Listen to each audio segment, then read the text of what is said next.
Hello.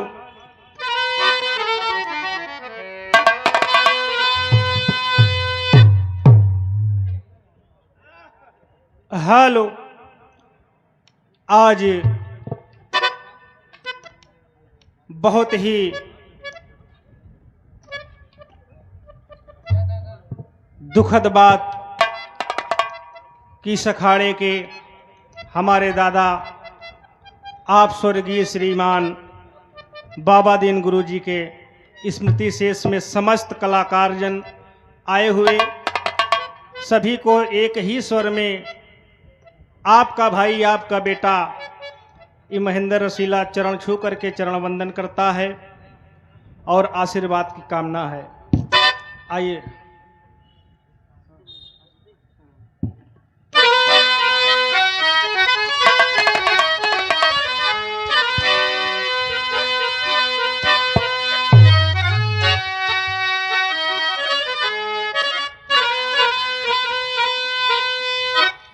कि अब नमो नमो गुरुदेव जी,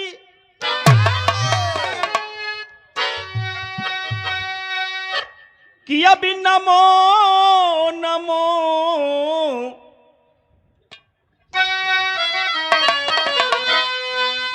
नमो नमो गुरुदेव भी नमो पिता और माँ,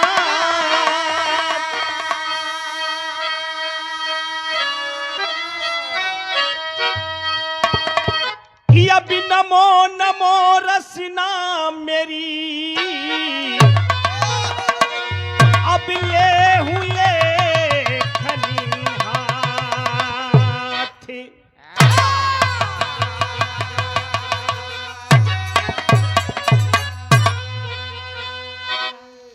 कि अब गुरु बाबा दीन स्वर्ग गए, कि अब गुरु बाबा दीन स्वर्ग गए, अब लगा प्रेम का बाग,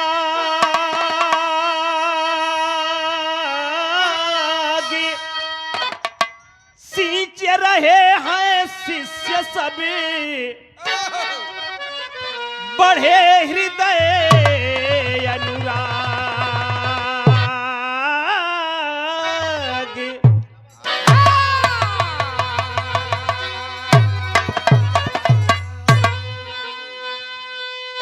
समय का बड़ा अभाव है राहुल भाई। बहुत ही दूर दराज से चल करके कलाकार आए हुए हैं। समय के दायरे में रहना सभी का कर्तव्य होता है।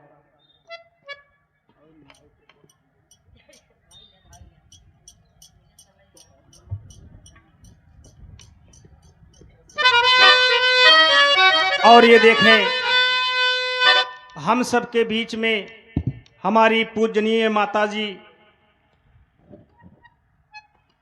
स्वर्गीय बिरहा जगत के ताज कहे जाने वाले इलाहाबाद प्रयागराज की आन बान शान कहे जाने वाले आप आदरणीय स्वर्गीय गुरु जी लहरी महाराज जी के धर्मपत्नी जी और हम सब कलाकारों के माता जी मंच पर विराजमान हो गई हैं। इससे बड़ा सौभाग्य हम लोगों का क्या हो सकता है। और आदरणीय बिरहा जगत के प्रयागराज के शान, जहां तक बिरहा है वहां तक आपका नाम है। अब ये छोट से दास कितना बखान करे, और आप लोग जानते हैं आदरणीय आप बिग गंगा स्टार, आप बड़े भैया त्रिभुवन नाथ यादव जी और माता जी बैठी हुई हैं, आदरणीय बच्चा लाल गुरु जी, आदरणीय सचिन कवि जी, आदरणीय पूर्णवासी गुरु जी। नाम लेवे लागब तो बहुत लंबी कतार बा, तो सबके चरणों में ही दास महेंद्र रसीला के पांव छू के नमन बा और कहना है।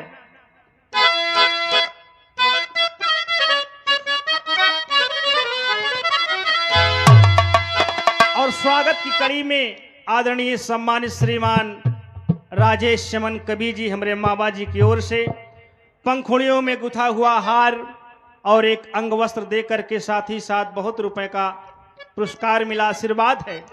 कहना है क्या?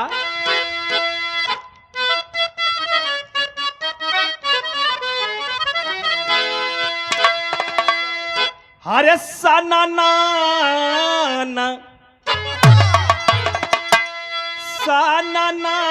रतिया डोलई बहई जब पवनवा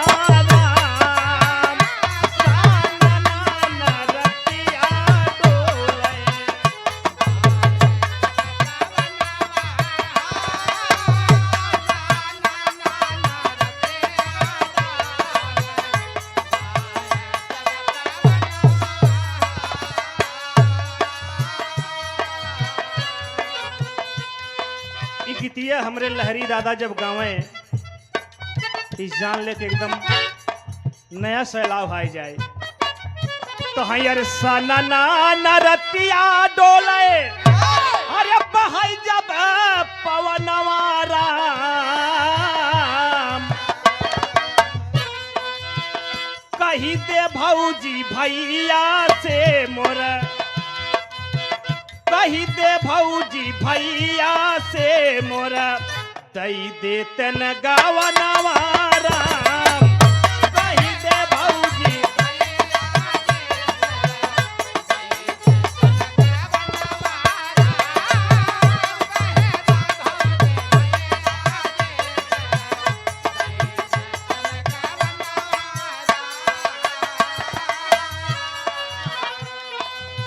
लेकिन यही भाव में दास कहत बका गुरु बाबा दीन बैठे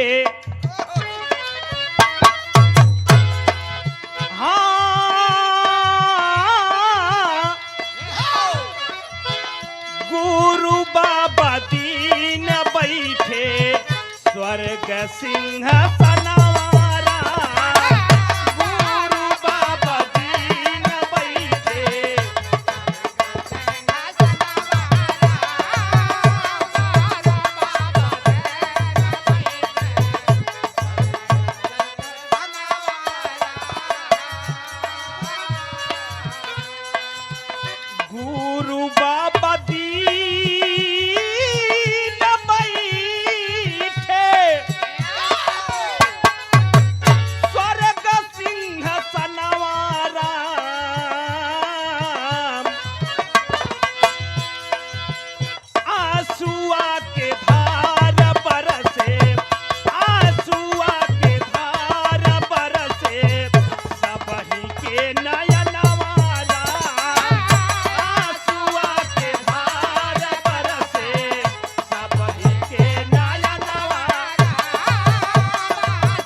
कहा जाता है दोस्त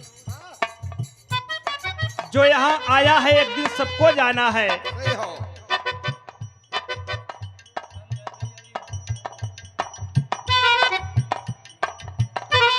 और ये देखें हमारा अजीज हमारा छोटा अनुज श्री राम मूरत अखाड़े की आन बान शान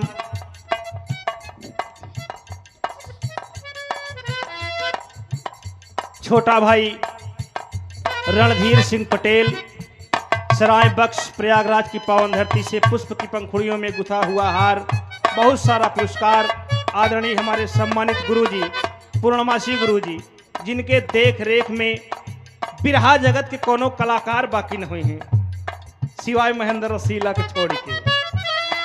मंच के माध्यम से कहना पड़ा लेकिन आपका प्यार अनमोल है। पंखुड़ियों में गुथा हुआ हार पांव छू के नमन बा। गुरु बाबा दीन बैठे स्वर्ग सिंहासनवा राम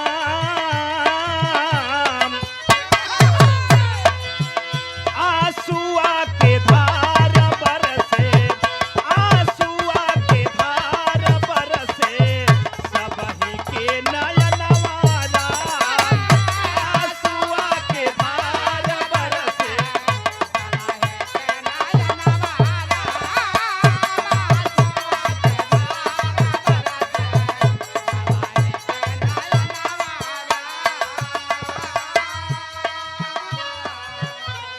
भैया हो यह धरती पे जे आई बा एक ने एक दिन सबके जाई के बा, लेकिन कहा जाता है कि जे पानी से नहात है वो केवल अपन लिबास बदलत है। लिबास माने कपड़ा। जो पानी से नहाता है वो केवल लिबास बदलता है, जो खून और पसीने से नहाता है वो इतिहास बदलता है। तो गवैया बजवैया पहलवानी सबके बस के बात नहीं बा।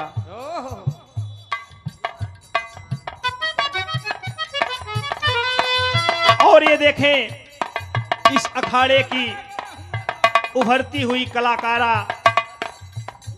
आदरणीय आप प्रियंका स्नेही जी, आपकी ओर से पंखुड़ियों में गुथा हुआ हार, प्यार दुलार, बहुत सारा सम्मान। और हम गवैया बजवैया दैन का सका जात है केवल प्यार के सिवा। तो बहुत बहुत शुभ आशीर्वाद और इस अखाड़े की आप आन बान शान बनाए रखना, इससे ज्यादा और कुछ नहीं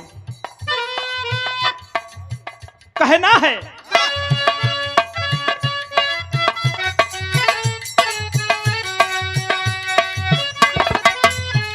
तो आदरणीय हमारे बाबा दीन उस्ताद जी बिरहा जगत में एक ऐसे छवि छोड़ के गए कि जिनको जब जब याद करेंगे तब तब आंखों से आंसू आ जाया करता है। ये अंतरे के लाइन में कहना है राहुल भाई। तीन ना कटाता ना काटा बात रतिया, तीन ना कटाता ना काटा बात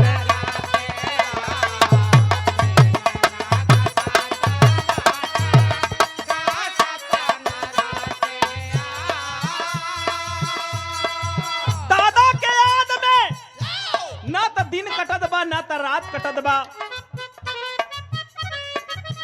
दिन ना कटाता ना काटा बाट रातिया, दिन ना कटाता ना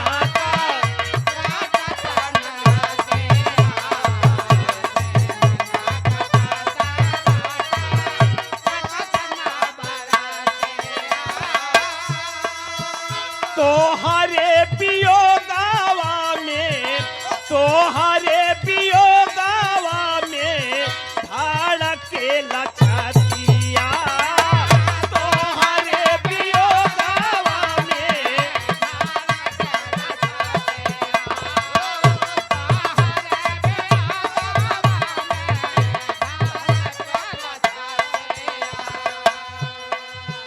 रोज रातिया में देखी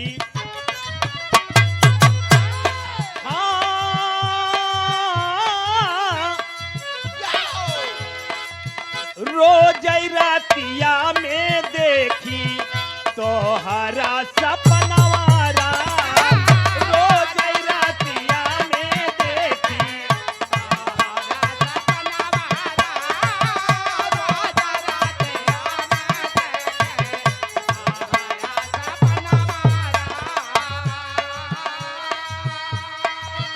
भैया हो हम लोग देखे तो नहीं रहे, लेकिन बार आधुनिक जमाना फोटो के माध्यम से जब देखा जाता है सूरत तो याददाश्त पुरानी हो जाती है कि जब गुरुजी की उम्र में ऐसा तस्वीर रही तो अपने जमाने में अपने समय में अच्छे अच्छे गवैया के देखते ही मानत राहुल भाई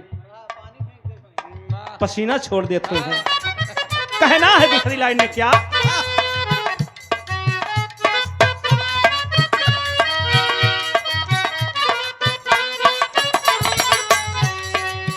छंद का कहारा बंदी से के रहे गवाइया, छंद का कहारा बंदी से के रहे गवाइया,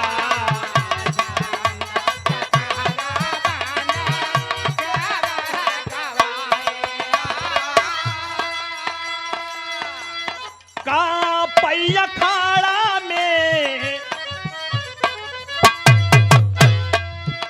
और ये देखें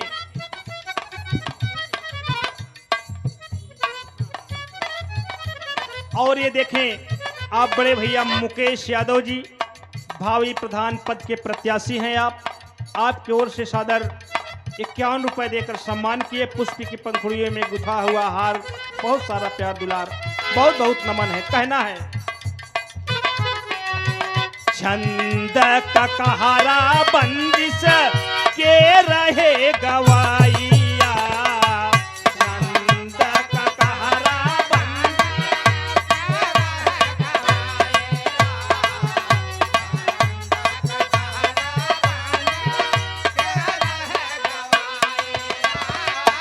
का पैया खाड़ा में जे बाड़ का गवाइया, का पैया खाड़ा में जे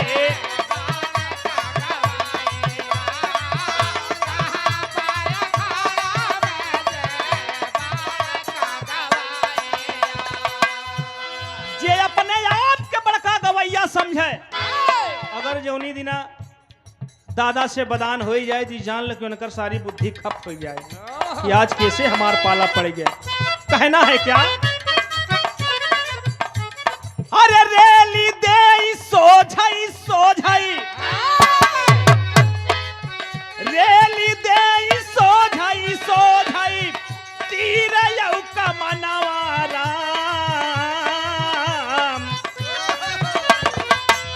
आंसुआ के धार बरसे, आंसुआ के धार बरसे सबही के नयनवारा, आंसुआ के धार बरसे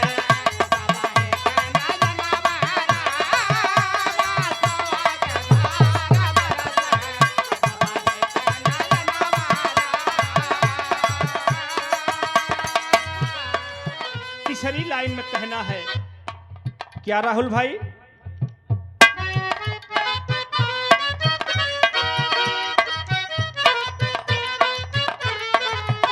पीरहा समाज रोवे रोवे प्रयागराज हो, पीरहा समाज रोवे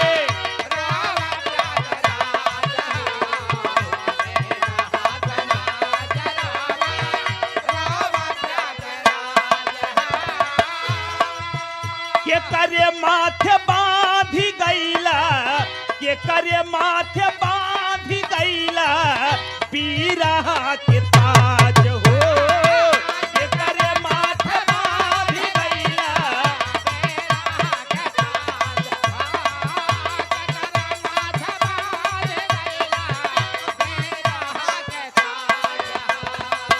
अरे पीरहा गवैया रोवे,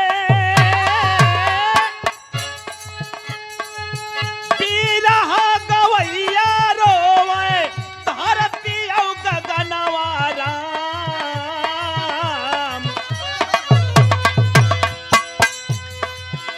आंसुआ के धार बरसे, आंसुआ के धार बरसे सबही के नयनवारा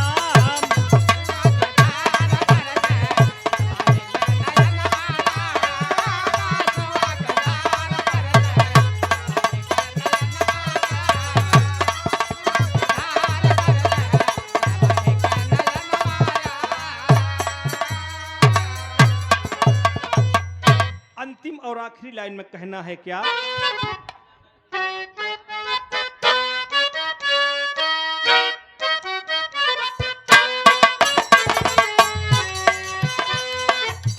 रोहित सुहाना ओ प्रियंका पुण्यवासी, रोहित सुहाना ओ प्रियंका पुण्यवासी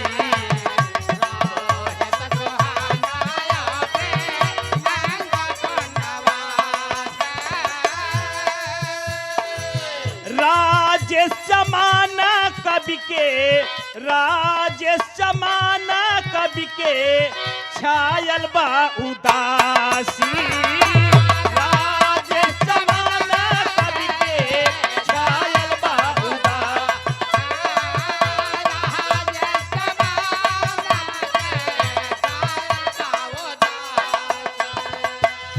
अरे रणधीर